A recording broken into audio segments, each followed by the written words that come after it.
যে জমিদাররা এককালে প্রজাদের চাপকে পিঠের চামড়া তুলে নিত, আজ তাদেরই ভাঙা রাজবাড়িতে উইকেন্ড কাটাতে বাঙালি 25,000 টাকা দিয়ে রুম বুক করছে।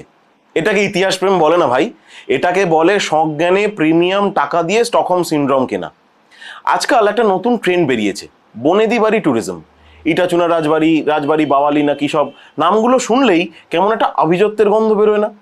অথচ ভেবে দেখুন, আমাদের দাদু দিদিমারা যখন এইসব উত্তর কলকাতার বা মফস্বলের পুরনো বাড়িতে থাকতেন, তখন প্রতিদিন সকাল বিকেল কান্নাকাটি হতো, উফ এই পুরনো বাড়ি, স্যাঁতস্যাঁতে বাড়ি, চুনকাম খসে পড়ছে, এই ভুতুরে বাড়িতে থাকা যায় না, ইত্যাদি ইত্যাদি।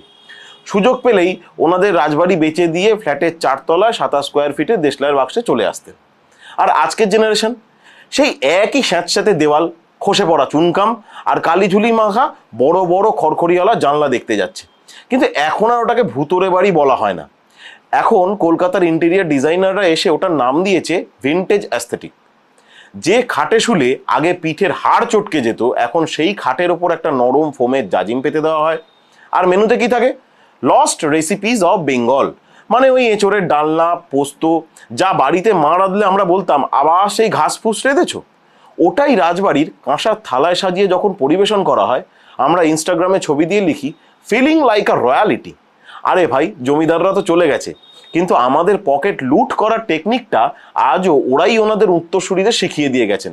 পুরোটাই ওল্ড মাটি, শুধু বোতলটা এখন 5 স্টার।